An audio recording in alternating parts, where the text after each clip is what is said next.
And just when you thought it couldn't get weirder, SBF and Caroline from Alameda must be held accountable. On November 18th, 2022, their sex tape will be released on this uncensorable webpage. And exactly like this tweet says, I am not sharing the link with you guys. Yo, what is going on, guys? Audio Stocks here. Welcome back to the channel. Welcome to the channel. If you're new, thank you guys so much for 7K subs. I'm glad we hit that yesterday. I appreciate all the support and I appreciate the positive comments. In today's video, we have a ton of stuff to go over regarding AMC and GameStop. And at the end of the video, we will be touching on the charts as well. So if you're new to the channel, feel free to hit that subscribe button. And all I ask in return for the video is to hit that like button, roll that intro.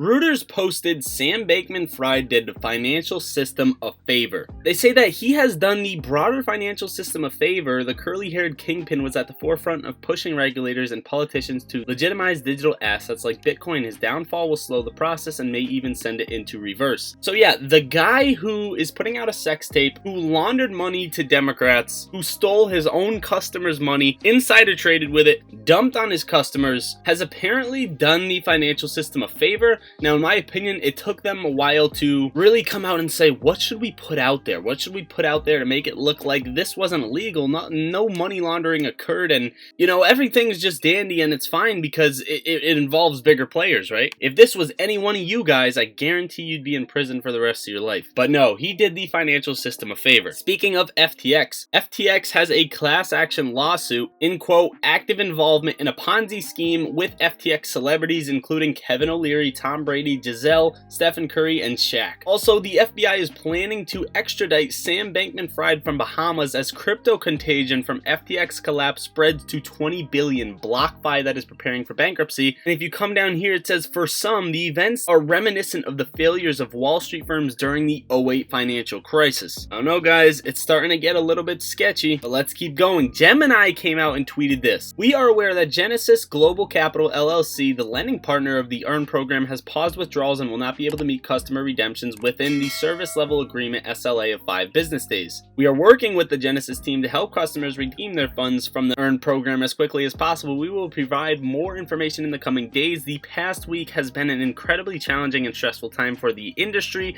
We are disappointed that the EARN program SLA would not be met, but we are encouraged by Genesis and Digital Currency Group's commitment to doing everything in their power to fulfill obligations to customers under the EARN program. We will continue to work with them on behalf of all EARN customers. This is our highest priority. We greatly appreciate your patience. They go on to say this does not impact any other Gemini products and services. Gemini is a full reserve exchange and custodian. All customers' funds held on the Gemini exchange are held one-to-one and available for withdrawal at any time. And then what happened after that? Genesis EARN freezes withdrawals. Well, speaking of that, I highly suggest you guys go follow Gavin on Twitter. He says hearing some chatter about Gemini not having enough funds to cover customer deposits, and also Gemini is trying to raise funds from investors. Let's bring Binance into the mix because this is extremely interesting, right? Binance's role in the collapse of FTX is now under US congressional scrutiny, and Binance is interested all of a sudden in buying Genesis loan book. It's all going in the same exact loophole. FTX is going to collapse. Binance jumps in and potentially sends them money, saves them.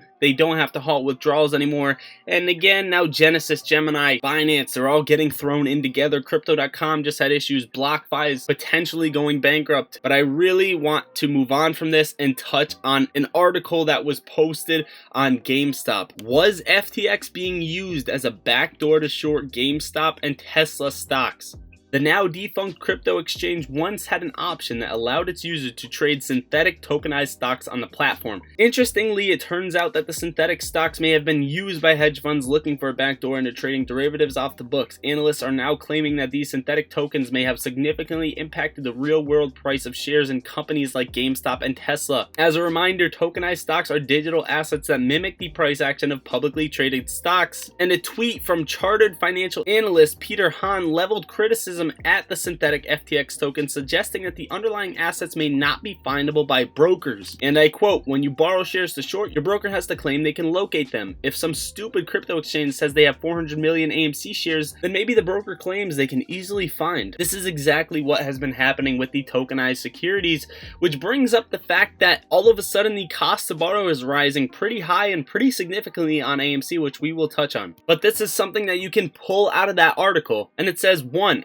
FTX says its tokenized stocks are backed 1-to-1 according to its financial terms of service, and FTX listed 100,000 GameStop tokens for trading on its derivatives trading platforms. Etherscan shows that there are 10 million synthetic GME tokens circulating on the Ethereum blockchain. However, there is no such listing of FTX Switzerland as being an institutional holder of the 10 million GME tokens on the official NASDAQ, where major institutions are required to list their holdings. There's a strong possibility that if FTX is doing it with GME, they may be doing it with Tesla. Kale points out that hedge funds were actively using synthetic stocks to bring down the prices of major companies that were seeing large amounts of short side activity. And Musk famously dislikes shorts, going as far as calling out Bill Gates for shorting Tesla stock. This is just an addition to what is happening. Now, shout out to Hang Loose on Twitter. He goes, the biggest story in the stock market today is why have 507 institutions failed to report their 13Fs on APE?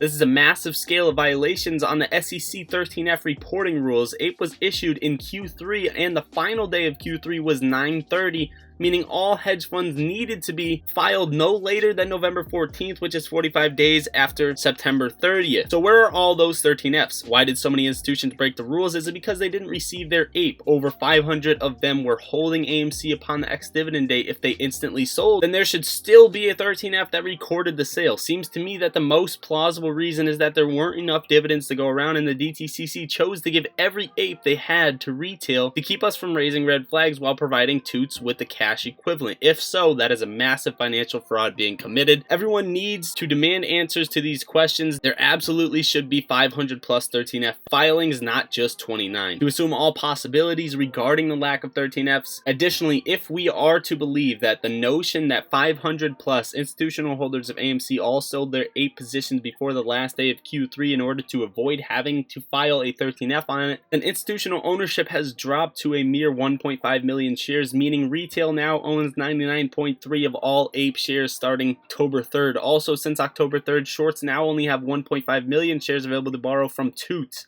Ironically, since that point, shorts somehow managed to sell 86 million shares short onto the market. That effectively gives retail 117% ownership. And I wanted to touch on this article that was back in 2020 because somebody brought it up on Twitter. I believe it was AMC to Moon that stated China banned Citadel from trading on their exchange. You can see right here, Citadel Securities pays $97 million to settle with China regulators. But if you come all the way down here, it says Chinese regulators, however, didn't ban the practice entirely, but after the scrutiny, investors can't sell and buy back shares the same day. And finally, Fidelity is no longer allowing online stock transfers, including between personal Fidelity accounts. Expect a 30+ minute hold time. Also, TD Ameritrade apparently told an ape that it will take 2 to 4 weeks to complete the transfer of his AMC stocks to ComputerShare due to high volume of people doing the same thing. Let me know in the comments down below, are you guys transferring your shares to ComputerShare, aka DRSing your AMC shares? Just to touch on war real quick, US President Biden informed G7 NATO partners that the Poland blast was caused by a Ukrainian air defense missile, but Ukrainian president says that he is certain that the missile that imploded in Poland was not a Ukrainian one. So everybody is just pointing fingers. It was you, no it was you, no it was you. No one really knows what's actually going on. Last but not least, the European Central Bank is warning of rising stability risk for everyone from lenders to governments and households. Nobody is surprised. They go on to say that the cost of living squeeze is hurting people's ability to service debts, while Europe's worsening growth prospects threaten corporate profits. Alright guys, now I noticed the video is actually getting pretty long, so I want to touch on some AMC numbers real quick before we go. There's 150,000 shares available to borrow according to Stocko Tracker,